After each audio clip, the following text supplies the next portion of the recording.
Abra sua Bíblia no livro do profeta Malaquias, capítulo 2, a partir do versículo 17. Malaquias 2, 17. Você vai para Mateus, dobra a primeira à esquerda, você encontra Malaquias aí, o último profeta da Torá judaica. 2, a partir do versículo 17. Nós começamos semana passada a série de estudos, né, sobre o Natal. Ano passado nós também estudamos, né, sobre o Natal no mês de dezembro, como é o nosso costume fazer, mas foi no Novo Testamento. E nós estudamos ali a Anunciação a José, a Maria, a Zacarias, Nascimento. E esse ano a abordagem é no Antigo Testamento. E vale a pena salientar que um dos grandes problemas, eu penso, justamente da nossa compreensão do que foi a vinda do Messias, é entender de maneira integral o Cristo. E há uma tendência natural nesse mês que é abordarmos uma das características da vinda do Messias, que é as boas novas de salvação, que são as boas novas de salvação, como os anjos disseram aos pastores. Mas existe uma outra abordagem também veterotestamentária da vinda do Messias. E é justamente o assunto que é tratado hoje em algumas literaturas, como por exemplo o livro As Escrituras Dão Testemunho de Mim, do Carson, que ele justamente traz para a discussão a negligência para com o Antigo Testamento, principalmente em se tratando de Jesus. Parece que há hoje um movimento no sentido de tornar a leitura dos evangelhos completamente marcionita. Eu lhe explico o que é isso. Marcião foi um líder, né, cristão do século III, século IV, que ele aboliu toda a literatura do Antigo Testamento, que ele dizia que não servia mais, era obsoleto, arcaico. Então ele vai formar o cânon marcionita, e cujo conteúdo são só os livros do Novo Testamento, inclusive alguns dos livros do Novo Testamento que mencionavam o Antigo Testamento, como Hebreus, como Tiago, vão ser retirados do cânon de Marcião. Esse movimento parece que existe hoje, não com esse nome, mas uma negligência, uma repúdia aos livros do Antigo Testamento, por se dizer que o Deus do Antigo Testamento não é o Deus do Novo Testamento, que houve uma substituição de alianças, então aquilo não serve para nós. Assim como o Castro, eu repudio essa ideia, e não só eu, mas muitos, né, pastores, estudiosos da Bíblia, porque a revelação não está contida somente no Novo Testamento, mas o Novo Testamento é o complemento do Antigo Testamento. E o Castro vai dizer, não é à toa que Jesus dizia, examinai as Escrituras, que eram o Antigo Testamento, porque elas testificam sobre mim. Por isso vamos estudar sobre o Natal no Antigo Testamento, justamente no capítulo 2, a partir do 17, não do 27, do 17, que diz assim: tendes aborrecido o Senhor com vossas palavras, e ainda perguntais, como o temos aborrecido? Quando dizeis que todo aquele que faz o mal passa por bom aos olhos do Senhor, e que é deste que o Senhor se agrada. E ainda quando perguntais, onde estás o Deus da justiça? Onde está o Deus da justiça? Enviarei o meu mensageiro, que preparará o caminho adiante de mim. E de repente o Senhor, a quem buscais, o mensageiro da aliança, a quem desejais, virá ao seu templo. E ele vem, diz o Senhor dos Exércitos. Mas quem suportará o dia da sua vinda? Quem permanecerá de pé quando ele aparecer? Pois ele será como o fogo do ourives, como o sabão do lavandeiro. Ele se assentará como refinador e purificador da prata. Purificará os levitas e os refinará como ouro e como prata, até que levem ao Senhor ofertas com justiça. Então a oferta de Judá e de Jerusalém será agradável ao Senhor, como nos dias do passado, como nos primeiros anos. Irei a vós com juízo, sem demora testemunharei contra os feiticeiros, contra os adúlteros, contra os que juram falsamente, contra os que exploram o trabalhador em seu salário, a viúva e o órfão, e distorcem o direito do estrangeiro, e não me temem, diz o Senhor dos Exércitos, pois eu, o Senhor, não mudo. Por isso vós, os filhos de Jacó, não sois destruídos. É um texto duro, concordo, mas é um texto messiânico. Digo mais, é o último texto messiânico, porque Malaquias é um profeta que fica situado aqui justamente no final do Antigo Testamento, não é à toa, porque depois de Malaquias Deus se cala, Deus não fala mais ao povo de Israel até a vinda de Jesus, até aquele que anunciaria, não é, que o tempo havia chegado, que era João Batista. Depois de Malaquias, simplesmente fecha aqui o cânon judaico, o tempo da revelação até a vinda de Jesus. E essa profecia, no capítulo 2, finalzinho, né, e 3 aqui, é a última profecia sobre aquele que viria e que veio, Jesus. É interessante a gente perceber que no período em que Malaquias se levanta, e a palavra Malaquias quer dizer mensageiro, há uma discussão sobre se Malaquias era o nome dele ou se ele era um mensageiro, né? Como a palavra em si traz o significado. A concordância é de que era um nome mesmo, o nome dele era mensageiro e ele é um mensageiro. E o que está acontecendo no período de Malaquias é justamente o retorno do exílio. O povo já havia retornado do exílio babilônico, o templo já havia sido reconstruído, os muros já haviam sido erguidos por Esdras e Neemias, já havia sido retomado todo o cerimonial judaico, as coisas estavam no seu lugar. Mas uma coisa parece que marca o livro de Malaquias, assim como o livro de Oséias, que é o descaso. Eles começam a fazer de qualquer jeito. Se você pegar uma introdução aí ao livro de Malaquias, você vai ver justamente esse tipo de reclamação da parte de Deus. Os sacerdotes ofereciam os animais doentes em sacrifício. Não só um descaso para com o sacrifício, com o cerimonial, mas para com os cultos, para com a adoração, para com a teologia, porque eles acusam Deus o tempo todo. E se você ler Malaquias com calma, você vai ver que é uma espécie de diálogo, é um livro incomum por isso, porque normalmente Deus fala, né? E diz para que haja mudança, e fala no sentido de corrigir. O livro de Malaquias, o povo fala, Deus responde, o povo fala, Deus responde. É uma narrativa dialógica, né? E aqui está uma resposta de Deus, nós lemos aqui no versículo 2:17, diante de um questionamento do povo, que eles dizem, por exemplo, nesse momento aqui, que Deus se agrada dos injustos. É isso que eles estão dizendo. É como se eles estivessem dizendo assim: olha ao nosso redor, como o mundo está, como nós estamos, como a vida é triste, como a injustiça é algo tão comum. E cadê o Deus da justiça?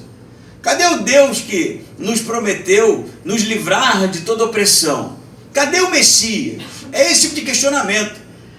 Não é o questionamento do oprimido, porque o clamor do oprimido Deus escuta, não é? Aquele que está de fato sofrendo, amargando a opressão do opressor, Deus escuta o clamor desse, mas não é o que está acontecendo aqui, porque eles dizem: cadê o Deus da justiça? Parece que Deus só se agrada dos injustos, porque são eles que prosperam. E aí Deus vai responder: tendes aborrecido o Senhor com vossas palavras, o profeta falando. E aí, o aborrecido aqui é interessante porque na versão em grego da Septuaginta é como se estivesse deixando Deus quase irado, enfadado, seria a melhor palavra, né? Em português a gente entende muito essa linguagem do enfado, tipo assim, é algo que você está ouvindo, já tem tanto tempo, você está meio de saco cheio de ouvir isso, não está aguentando mais, né? Entende? A linguagem. Vocês estão me deixando enfadado com esse tipo de discurso. E ainda pergunta assim, como nós temos te enfadado, Senhor? É o que ele diz? Porque Deus diz que está enfadado com o que eles andam dizendo de Deus, esse tipo de calúnia sobre Deus não ser um Deus de justiça, e o que deixa Deus mais enfadado ainda é quando eles perguntam como que nós estamos te enfadando. Por que você está dizendo esse tipo de coisa? Então, para que a gente entenda que a resposta de Deus diante desse tipo de calúnia, que não é um questionamento legítimo, mas é uma calúnia dizendo que Deus de fato era um Deus de injustiça, Deus vai responder assim, eu vou enviar meu mensageiro e ele preparará diante de mim o caminho do Messias. É o que está aqui dito no versículo 3. É como se Deus dissesse assim, vocês estão me enchendo com esse papo, eu não estou aguentando mais isso. E vocês querem o Messias, não é? Vocês querem a justiça, o mensageiro da justiça. Eu vou enviar um mensageiro que anunciará a vinda dele e ele virá no seu templo. Ele virá com a justiça. Não é isso que vocês querem? Mas aí Deus fala assim, mas quem vai permanecer de pé quando ele vier? Ele está dizendo para eles, quem aqui vai suportar a sua vinda? É isso que ele está dizendo. É como se Deus dissesse assim, vocês são superficiais, vocês são indiferentes com o culto, indiferentes com o sacrifício, vocês são caluniadores e ainda têm a coragem de dizer que estão aguardando o Deus da justiça, o Messias libertador. Mas quando ele vier, eu quero ver quem de vocês vai ficar em pé, porque vocês são os hipócritas. Esse é o perfeito. É como se eles dissessem, não, a gente quer muito que venha o Messias, mas ao mesmo tempo eles não tinham nenhum compromisso com isso. Era só a desculpa para o vitimismo, para dizer assim, não, nós estamos assim porque cadê o Messias? O culto está desse jeito, o sacrifício está desse jeito, as coisas estão ruins porque Deus prometeu e não cumpriu nada. Entende a desculpa? É mais ou menos o que a gente ouve tanto por aí, né? Ah, eu vivo essa vida porque, olha aí, ó, quanto de decepção que eu já tive. Por isso que eu estou assim, a culpa não é minha. E aí Deus vai dizer, tá bom, eu vou enviar, vocês querem, né? Eu vou enviar o Messias, o tempo está próximo. E realmente aqui, o tempo está próximo, né? Porque é o último profeta que vai tratar do assunto. Tantos outros profetas para trás trataram da vinda do Messias. Mas ele diz, eu quero ver quem que vai suportar a vinda dele. Quem que vai suportar o dia da vinda dele. E aí a gente dá um salto, antes de fazer a parte hermenêutica aqui, né, de aplicação, porque esse profeta que diz que o Messias viria e que ele gostaria de ver, né, Deus falando através do profeta, quem é que permaneceria de pé, ele tem a sua profecia cumprida na vinda de Jesus. Jesus vem mesmo, a promessa se cumpre. E ele vem como um bebê, como nós vimos, né, tantas e tantas vezes no Natal. Ele é alguém ali debaixo dos cuidados de Maria, uma criancinha, né, desprotegida, que vai crescer e ele vai de fato mostrar que tipo de comportamento os religiosos, aqueles que diziam, né, que esperavam o Messias, estavam tendo. Jesus vai expor os escribas, os fariseus, os doutores da lei e a mentira que era a religião deles. Na verdade, nada mudou, desde o período de Malaquias até a vinda de Jesus. Tanto que Jesus é o Messias esperado, Jesus é aquele que Deus prometeu, o Deus da justiça, e eles matam ele. Essa é a história. Então Deus está perguntando, quem é que vai suportar? Eles não suportaram, eles mandaram para a cruz. Ao mesmo tempo que havia um clamor, venha Messias, principalmente no período de Jesus, né, como nunca antes na história de todo o povo de Israel, um clamor pela vinda do Messias, por causa da opressão romana, por causa justamente de Israel não estar gozando da sua áurea, né, como no tempo de Davi. E aí o Messias vem, e aí o que eles fazem? Matam. Eles não suportam um Deus de justiça, eles não suportam o Messias que eles tanto diziam estar esperando. E é óbvio que isso também tem um eco escatológico, como eu disse no domingo passado. As profecias do Antigo Testamento não é só sobre o nascimento, é sobre o nascimento, que é a vinda do Messias, e sobre a segunda vinda do Messias. Todos os textos do Antigo Testamento, a sua maioria, são assim. E aí nós vamos agora para a parte hermenêutica, assim, porque hoje a igreja, né, cristã, ela também diz, venha Messias, não é isso? Nós cantamos sobre isso, nós conversamos sobre isso, nós estudamos sobre isso, é só sobre isso, né? O Messias que veio e que virá. O Natal é sobre isso. O Natal não é só sobre a vinda de Jesus, o nascimento e ponto final. O Natal é sobre a vinda daqueles que é o libertador esperado e sobre a salvação por ele conseguida e a salvação do povo de Deus na sua segunda vinda. O Natal é só sobre isso. Engana-se aquele que acha que o Natal é só sobre o nascimento, né? Nascimento, ponto. Presépio, ovelhinha, criancinha, bonitinha, acabou ali. Não é sobre isso. O Natal é sobre justamente a vinda daquele que vai libertar o homem do cativeiro da opressão, o Messias. Mas aí eu pergunto, será que se nós tivermos o nosso clamor escutado por Deus, venha Messias, a gente canta isso, como eu falei, a gente conversa sobre isso. Será que se nós clamarmos a ponto de Deus responder literalmente, a resposta dele hoje para a igreja não seria, eu vou mandar, mas eu quero ver quem é que vai permanecer de pé. Eu quero ver quem é que vai olhar nos olhos.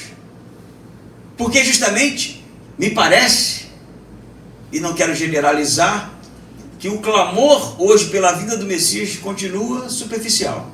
Eu lhe dou os exemplos por isso, porque o culto continua sendo qualquer coisa. Porque as nossas ofertas continuam sendo qualquer coisa. Porque o nosso compromisso com a vinda dele continua sendo qualquer coisa. Porque a igreja hoje se comporta de qualquer jeito, oferecendo qualquer coisa para Deus. Basta você ver a falta de compromisso, basta você ver a falta de interesse no conhecimento dele, basta você ver a falta de desejo, justamente de compartilhar o evangelho da salvação para que ele venha. Então me parece que a igreja hoje canta, fala, grita muito sobre a vida de Jesus, mas não há genuinidade nesse desejo. Na verdade, o próprio João, né, ele vai dizer, não sejais tímidos quanto à vinda do Senhor. É um texto que me é muito latente, assim, quando eu penso em segunda vinda de Cristo. E eu, quando lia esse texto, eu achava que timidez quanto à vinda do Senhor tinha alguma coisa a ver com, sei lá, ficar meio sem jeito, né? Mas não é sobre isso. A palavra lá no grego tem a ver com uma espécie de falta de conhecimento daquele que veio. É como se Jesus chegasse aqui e, como foi a sua primeira vinda, aqueles que eram seus não o receberam porque não o conheceram. Porque não o conheciam. Por isso que Jesus vai dizer, examinai as escrituras, elas falam de mim. Em um determinado momento eles vão dizer assim para Jesus, mas quem é a testemunha aí que testifica que você é quem você diz? Aí ele fala, os sinais testificam quem eu sou. Eu não dou testemunho de mim mesmo, ele diz. Não sou eu que falo quem eu sou. Os sinais dizem por si só, os milagres, né? E ele fala o quê? Eu não dou testemunho de mim mesmo. O Pai diz quem eu sou. Ele é testemunha. E aí ele termina assim, ó. As escrituras testificam de quem eu sou. Se vocês conhecessem as escrituras, vocês me conheceriam. E eles mandam Jesus para a cruz porque eles não conheciam. A igreja hoje falha por isso. Nós clamamos, vem Senhor Jesus, mas é mentira. Nós não nos importamos. E quando eu falo não, ou quando eu falo nós, eu estou falando da cristandade mesmo no mundo. Não nos importamos. Existe gente de fato que vivencia esse desejo latente da vida de Jesus, mas a maioria certamente se enquadraria no grupo dos que clamam, mas que Jesus responde, eu vou mandar, mas vocês vão suportar? Vocês não vão suportar, porque na verdade vocês não querem nada, vocês não querem que venha o Deus da justiça, porque se ele vier, vocês estão ferrados. Não, o discurso de Jesus também, ele diz, né, que vai separar os bodes e as ovelhas. Isso é algo, eu estou trazendo esse aqui, que sermãozinho estraga a festa de Natal esse, né? Mas esse é o aspecto da vida do Messias, não é panetone. Isso é um engano achar que é tudo lindo e maravilhoso. É um filmezinho de Natal, né? que as ovelhinhas cantam lindamente. A própria cena do nascimento de Jesus é terrível. É uma criança nascendo, já falei isso ano passado, foi o tema, no meio de cocô de bicho. Por quê? Não o receberam. Marquem isso. Não o receberam. Não receberam na sua vida enquanto um bebezinho. Não receberam durante seu ministério. E provavelmente continuam não o recebendo hoje. Quem? Os religiosos. Porque quem não é religioso, quem não é cristão, não tem nada a ver com essa história, a princípio, a priori, né? A posteriori pode ser que tenha, mas a priori não tem. E a pergunta é, será que nós, quando clamamos pela vinda de Jesus, há honestidade na gente? A gente quer mesmo que ele venha? Porque nós somos, de fato, aqueles que estão extremamente envolvidos na vinda dele?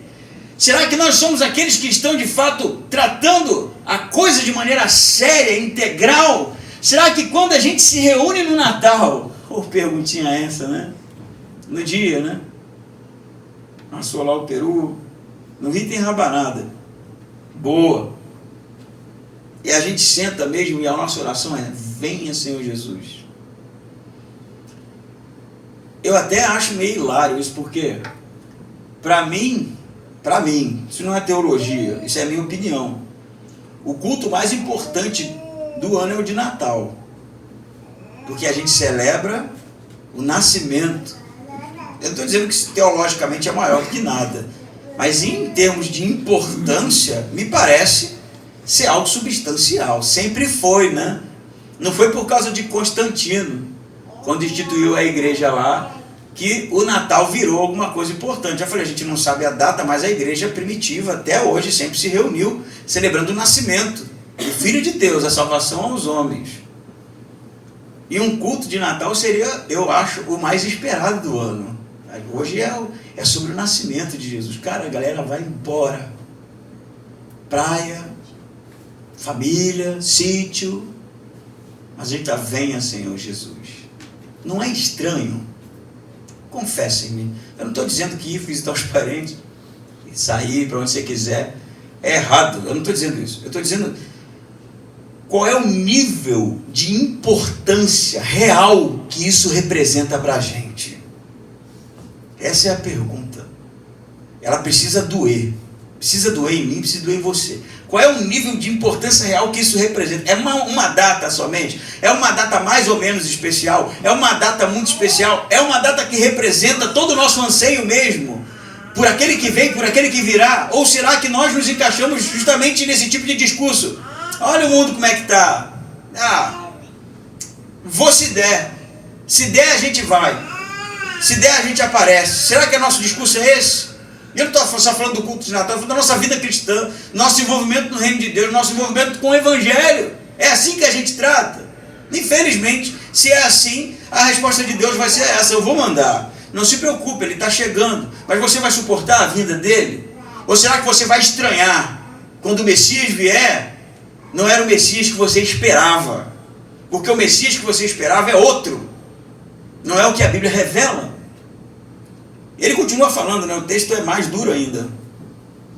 Felizmente não foi eu que escrevi, tá, gente? Eu sou só o mensageiro aqui.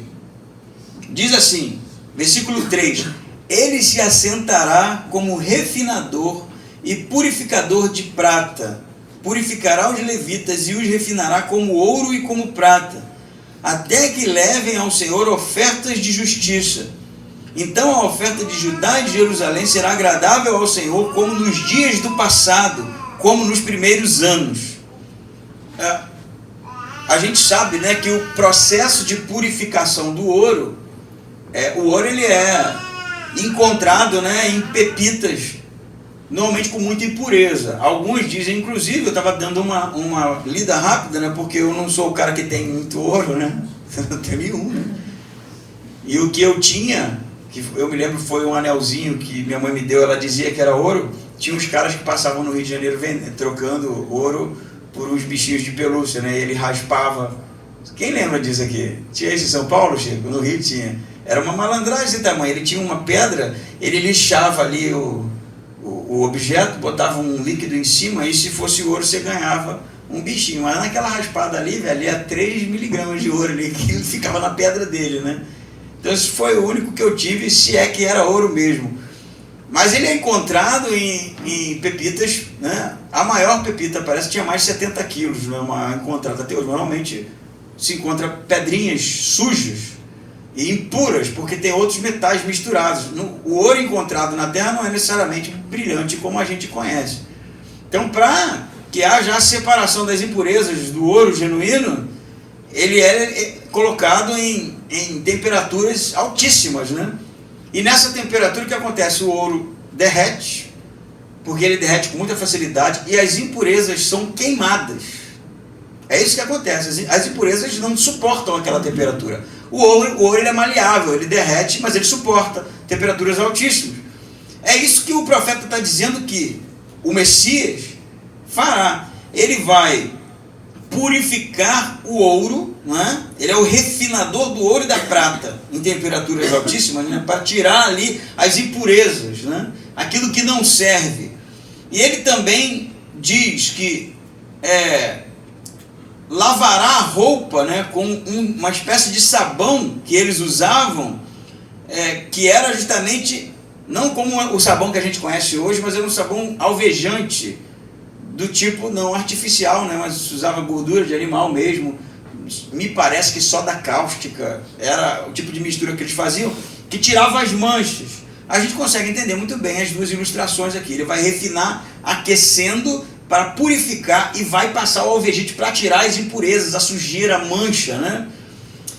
E diz que ele vai fazer isso até que levem ao Senhor ofertas de justiça.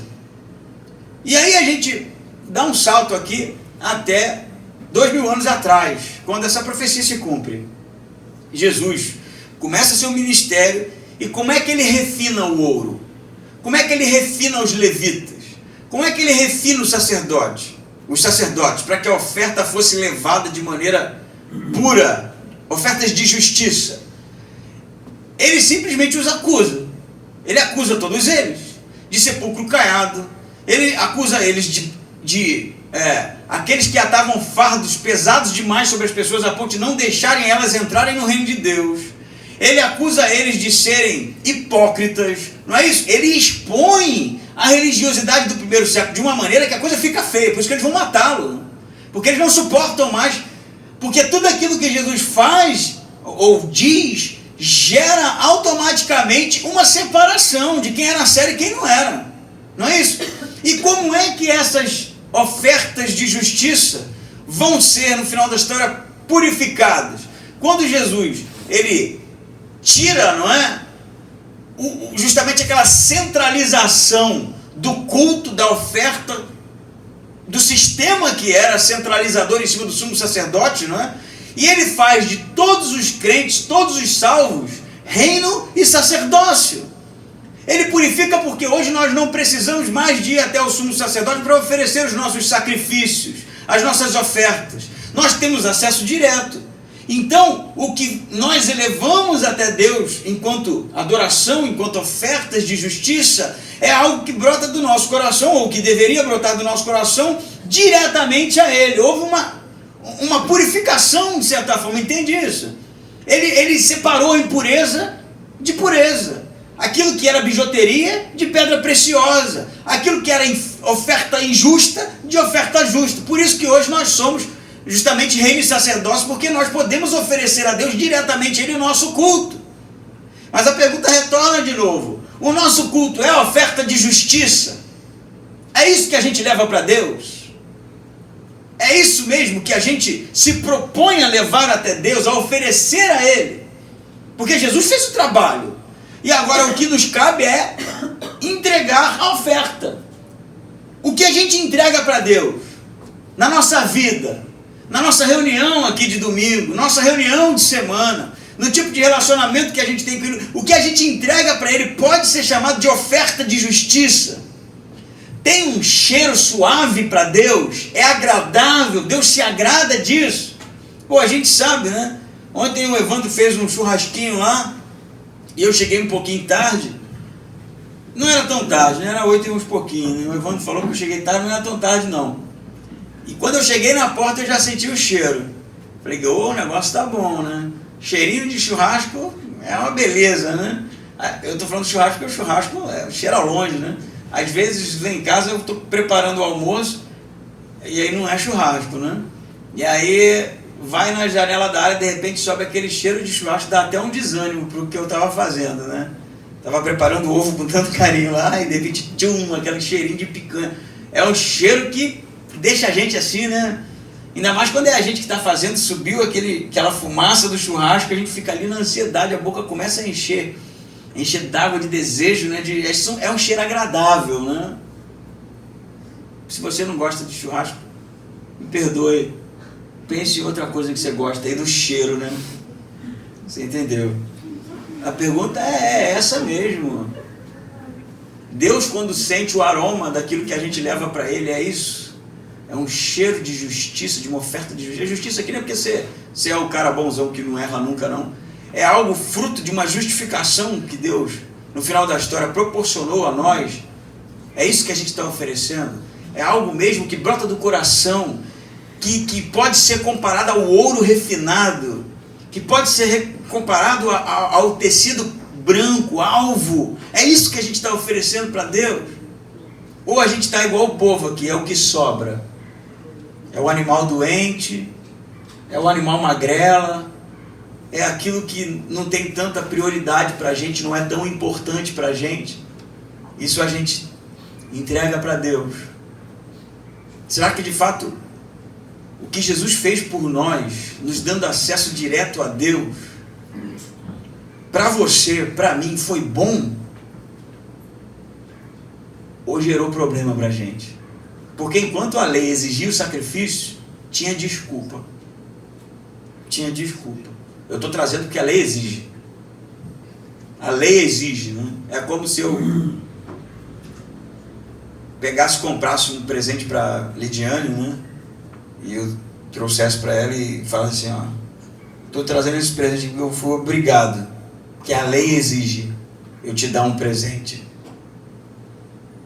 Não precisa muito envolvimento afetivo para esse tipo de coisa. Era assim no Antigo Testamento. O que Jesus fez foi nos desnudar, porque agora é algo espontâneo. Ninguém te obriga. Deus não te obriga a levar, mas Ele espera de você gratidão e algo que brote do seu coração de maneira espontânea. Deus, eu estou trazendo isso aqui porque eu te amo muito e isso é importante para mim. Será que as nossas ofertas, e quando eu falo oferta, eu estou falando de tudo aquilo que você, como você tem acesso direto a Deus, né? Coloca aos pés dele, né? É ouro. Imagine se você tivesse acesso ao gabinete do presidente. Não tem ninguém para te impedir, né? Você sai a hora que você quiser, você entra direto. Eu até brinquei com a Lidiane falou, a gente tem que pagar IPVA ainda? Eu falei assim, eu vou ligar para o Bolsonaro, vou falar para ele acabar com esse negócio, que não estou aguentando mais, né? Todo ano é uma facada, tem que acabar com esse negócio. Brinquei, né? Mas imagina se eu tivesse esse acesso mesmo, direto ao presidente. Você fala assim, Jôncio, ó, estou gostando do barulho da Linson ali no centro, não. É muito barulhento, cheiro de tinta, entra lá no apartamento, né? Eu ligo, vou ligar para o Bolsonaro, vou resolver isso agora, né? Ligava e ele resolveria.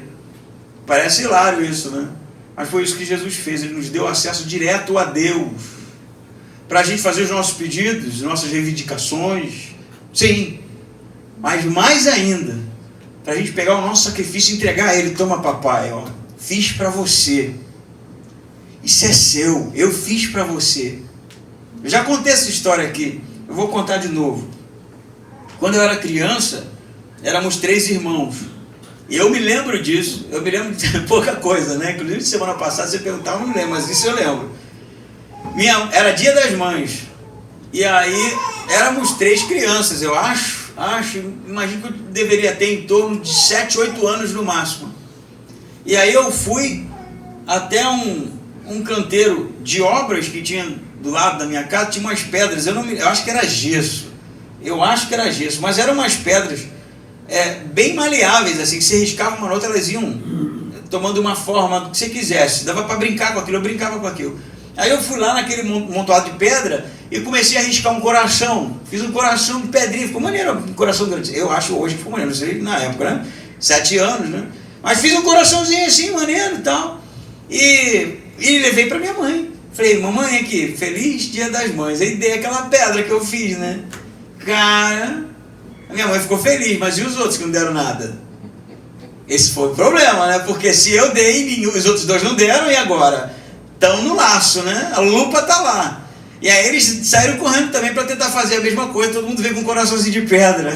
Coração de pedra é uma boa ilustração, né? Mas entende que aquilo que brota de maneira espontânea do nosso coração é algo no final da história que pega as pessoas de surpresa quando acontece, mas expõe os outros. Quem nunca aqui participou, por exemplo, de um casamento, já aconteceu isso comigo, que o pessoal começa a passar gravata, né? Aqui passa gravata também, não passa? E aí o cara que se propõe a passar gravata é um cara sem vergonha, né? Sem vergonha mesmo, porque ele não tem vergonha de fazer. E aí você tá naquela roda assim, e ele fala, e aí, vamos botar a gravata pro noivo? E o primeiro que corta, bota 100zão. E aí você, né? Tava com R$2 aqui já. E já fica, olha que constrangimento. Pensa, se ele tivesse botado R$1, você tava bem, né? Não tem problema, bota 2, pá, 10, pá. Botou 100, ui. E agora eu estou numa situação complicada, me constrange de certa forma. O que Jesus fez foi nos dar acesso direto a Deus. É bom isso. Mas qual é o lado complicado? Que agora é espontâneo, bicho, nada te obriga. Mas o problema é que quando alguém leva a Deus a oferta do coração, aquele que é hipócrita está exposto. É o que Jesus disse. É o que Jesus disse. Vocês são hipócritas. Vocês se escondem atrás da lei, se escondem atrás da obrigação, mas não há nada do coração brotando mesmo. Eu acho que a ideia é essa. O que Jesus fez foi justamente nos levar a esse status, de poder bater na porta e entrar. Mas será que o que a gente tem colocado mesmo diante de Deus é o coração, que a gente modelou com carinho, que a gente fez com tanta vontade mesmo de levar até Ele aqui, Pai? É isso que eu preparei para você. Ou a gente ainda se esconde atrás da lei. O que leva, leva porque se não levar vai para o inferno. Se não levar, Deus fica, sei lá, irado com a gente, vai apertar a gente com a doença ou desemprego. E será que é esse tipo de coisa? Ou será que a gente ainda se vale da graça para não levar porcaria nenhuma? E não está nem preocupado com isso, isso nem nos incomoda, que aí é muito pior, né? Por isso que Ele vai fazer a purificação aqui, justamente, a purificação somos nós, gente. Nós somos o ouro. As impurezas foram tiradas. E o que a gente tem oferecido para Deus precisa representar a oferta de justiça, de justos que foram justificados por Ele e que agora, por causa do amor que tem por Ele, entregam aquilo que brotou do nosso coração. Natal é isso. Não é a árvore de Natal, brilha, brilha, estrelinha, desenho da Peppa de Natal. Não é comilança, a gente sabe, não é consumo. É o que a gente tem para colocar ali aos pés do Filho de Deus, assim como os magos fizeram, né? Ouro, incenso e mirra, porque era tudo que eu queria ver. Tudo que eu queria ver era isso. Então toma, Pai. E aí o texto fica um pouquinho mais grave, né? Porque ele diz assim no 5: irei a vós com juízo, sem demora. Testemunharei contra os feiticeiros, contra os adúlteros, contra os que juram falsamente, contra os que exploram o trabalhador em seu salário, exploram a viúva, o órfão, e distorcem o direito do estrangeiro, e não me temem, diz o Senhor dos Exércitos. A vinda de Jesus foi justamente para expor os opressores, em nome de Deus, que oprimiam em nome de Deus, os religiosos que atavam fardos pesados demais para serem carregados, né? Os adúlteros, ele está falando para os religiosos, né? Os adúlteros, os que oprimiam os aflitos, as viúvas, os órfãos, os estrangeiros que tinham os seus direitos tolhidos, né? Por uma geração extremamente sem temor de Deus. E a palavra temor aqui não é medo, né?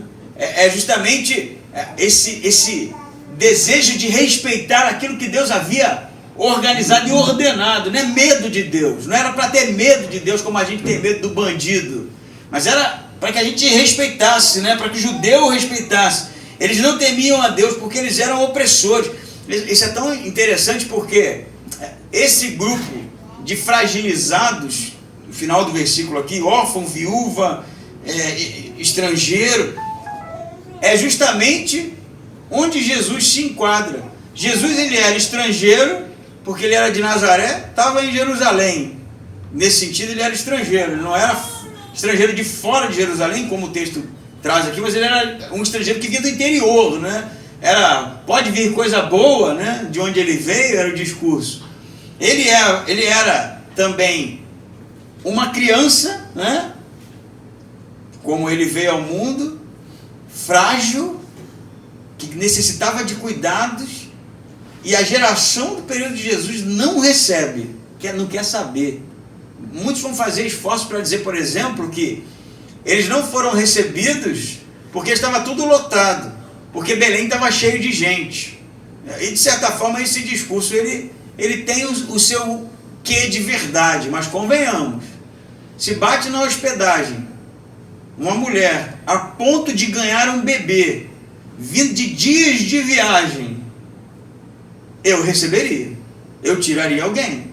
Vocês precisam sair, a mulher está ganhando um bebê, não tinha um hospital, não tinha um oásis, né, para fazer o trabalho. O parto ia ser uma parteira ali que ia fazer o trabalho e disponibilizar um quarto era o mínimo. Não fizeram, não estavam nem aí. A geração do tempo de Jesus era extremamente indiferente com a causa dos aflitos, né? Com as viúvas, com os órfãos, com os pobres, com os simples. E Deus está falando que vai contra eles. Ele vai vir, é isso que eles querem, o mensageiro da justiça, o Messias, ele vai vir, mas ele vai vir contra vocês, contra o adúltero, contra aquele que detona, porque não tem temor nenhum de Deus, o que explora. Aí a igreja hoje canta, vem Senhor Jesus, vem Senhor Jesus. Será que hoje, à luz do que foi o comportamento de Israel no período de Malaquias, nós temos adultério na igreja? Acho que não, né? Eu, pelo menos de São Paulo, passei por duas que esse era o caso. Batistas. Duas batistas. Dois pastores que arregaçou com a igreja, adultério. Opressão tem? Simples. Será que a igreja faz isso hoje? Aflige os simples.